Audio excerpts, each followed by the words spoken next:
Hi everybody, welcome to 5 Minute Ministries. Now, as a disclaimer for this video, I'm going to use the term sox or Soxuality because I learned from other videos that the word sex is apparently something that YouTube doesn't like. And to avoid any trouble or confrontation, I'll be saying sox or Soxuality, and you will understand what I mean. Now, that being said, I wanted to talk about women and sexuality. There is a big push, especially today, that women to explore their sexuality, have sex with whomever they please. And really this started back in the 60s and 70s, but it's come to a place where women get the idea that, well, we should be able to have the right to be just like men. Men run around and have sex with whomever they want, and we should have the same right and not be judged for it. Well, biblically, men don't have that right either. The Bible says to not commit adultery, to flee fornication. There's warnings that if you join yourself to a harlot, and that includes men, by the way, then you have become one flesh, one body. And God said this from the very beginning when he married Adam and Eve, that the two shall be one flesh. Now, that being said, this is the idea that God's intention was for one man, one woman for life. And that was his intention for sex, because he wanted to make sure that there were no complications. We see people who go ahead and do those things. They explore their sexuality. They have sex with whomever they want.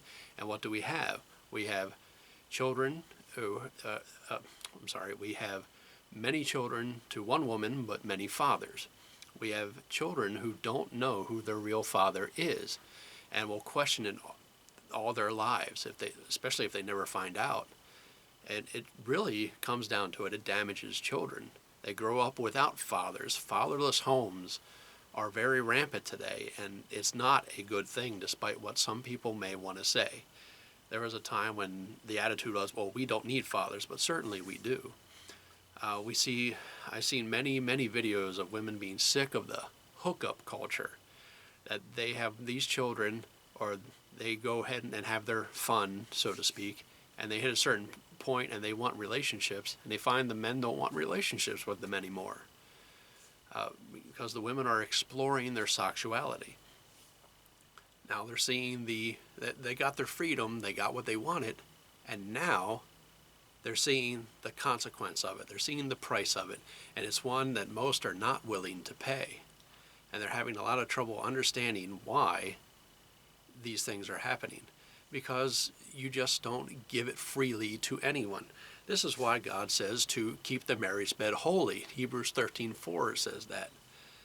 And he knew what would happen if you did not. If you did not follow his instructions for marriage, or his instructions for relationships, if you did not wait, if you were not abstinent, as I mentioned in another message called The Forgotten Virtue, hopefully I'll put it down in the description.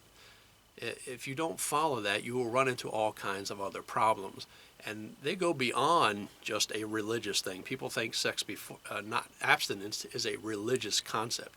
It's not. It's really a common sense concept. And I'm speaking to women because one, that's a series I'm on, and two, so many women are just giving themselves to men, as many as they can get their hands on. And it's real easy. Some men will go after any woman who's willing to give themselves to him.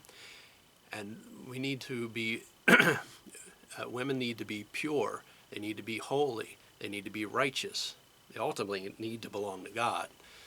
And I know that's not the mentality of today, but God designed it that way for a reason, and commanded it that way for a reason.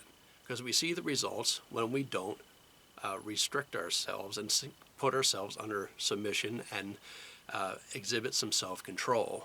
We see the results of this, and relationships are in a shambles. Sex was never designed to be given out on a date.